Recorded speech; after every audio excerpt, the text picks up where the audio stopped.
Can you just put it on your chat? Okay. So I think I'm audible to most of the people. So I think if somebody is not hearing, maybe you can just check up whether your mic and your this thing is right. Okay. So today's session, I have just put it into 4 different topics. That is the basics of Six Sigma. So we are going to give a very brief introduction and overview about the Six Sigma methodology. Then I'm going to present you 2 case studies based on my personal life, how the Six Sigma methodology helped me to solve a personal problem. And the other one is the professional problem where methodology really helped us to solve marketing related issue for our company. Then I will just cover why Six Sigma certification is needed, what are the benefits of getting a Six Sigma certification, and then why ice cubes. So why you should take a certificate, why you should take the training from our institute, that is ice cubes. Okay. So these are the 4 topics I'm going to cover today. So before starting the session, I would like to remember 15 years ago when my daughter was 9 years old. She had gone to the school first day after the summer vacation. When I returned home in the evening, I saw her looking dejected. She told me that all her classmates were narrating stories on their wonderful vacation during the holidays, and she was feeling bad as she had nothing to narrate.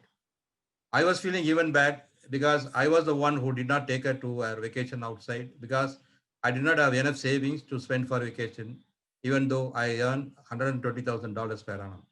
I was unable to save even a single penny for the last 5 years. So, can I solve this problem by Six Sigma?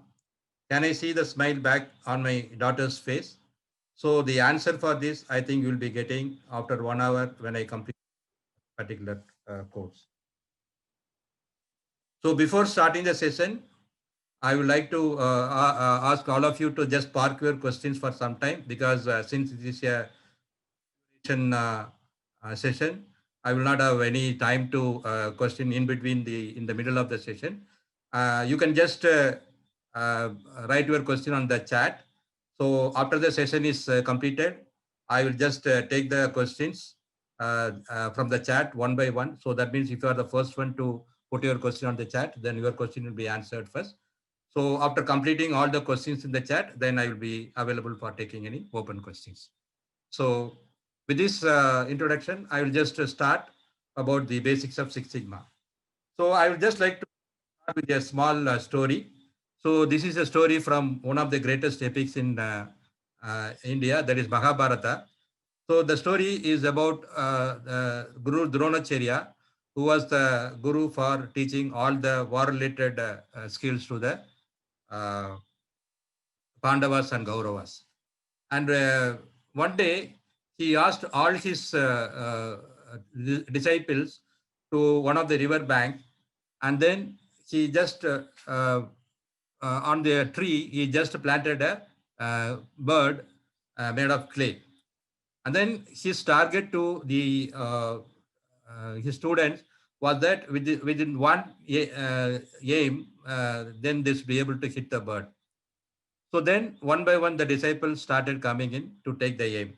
First came Duryodhana, the eldest of the Kauravas. So when he came and started taking the aim, then Dronacharya asked Duryodhana, "What are you seeing?" Then Duryodhana told him that I am seeing the bird. Then the Guru asked him, "What else are you seeing?" Then he told him that I am seeing the tree behind. Then he asked him, "What else are you seeing?" Then Duryodhana thought that he wanted to impress his Guru. Then he started telling that I am seeing the river behind, I am seeing the mountain behind the river, and so on, so on. Then Guru Dronacharya told that, okay, now don't take the aim, you just quit. So like that, one by one, all the Kauravas and Pandavas came. And then the Guru was asking similar questions, and all of them were answering in the same fashion. And then the Guru Dronacharya asked all of them to quit. Last came the chance of Arjuna. So when Arjuna came, again the Guru asked him, what are you seeing? Then Arjuna told that I am seeing the bird. Then Guru asked him, what else are you seeing? Then Arjuna told him that I am seeing the eye of the bird. Then again the Guru asked him, what else are you seeing? Then he told, I am seeing the eyeball of the bird. Then the Guru Dronacharya asked, like, saw how he was holding the bow, how he was taking the aim, bows and arrows, whether they are made of good material, and then whether he is taking care of the breeze which is passing through, while he taking the aim. And when he was satisfied that all his inputs and processes were right, then he gave the clearance to Arjuna to go ahead for shooting the arrow. Then Arjuna shot the arrow and bang, it hit the eyeball of the bird. So this story was maybe more than thousands of years old, but the concept is very good and this is actually valid even for now. What we call is the process approach.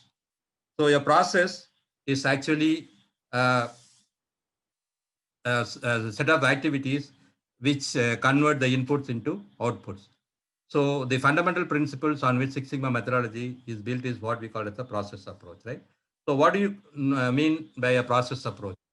So the process approach says that if you want to have a control over the outputs, then you should have control over the inputs and you should have the control over uh, the process conditions, right? So many times what we find that we are always in our mind, we are always bothered about the outputs, that my productivity is very low, my defect rate is very high, and then I am unable to turn around at time of the customer.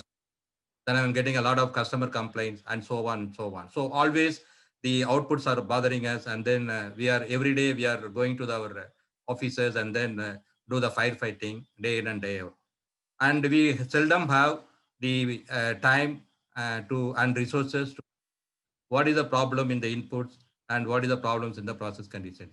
But the basic philosophy of Six Sigma says that control the inputs, control the process, then the output will automatically be consistent and defect free. So that's what we saw in the story, whatever you have seen earlier. So Dronacharya was insisting that the inputs were right. That means the bow and arrow were made of the correct material, and then the process conditions were same, were good. So that means the way he's holding the bow, the way he's taking the aim, and everything. So all the process was right. And then once he was convinced that the inputs and process conditions were good, then he was 200% confident, then the output will automatically come, and then he gave the clearance, right? So in the same philosophy is applicable for all our processes. If you want to have a consistent output, then we need to control the inputs and control the process conditions. So this is what we call it as a process approach.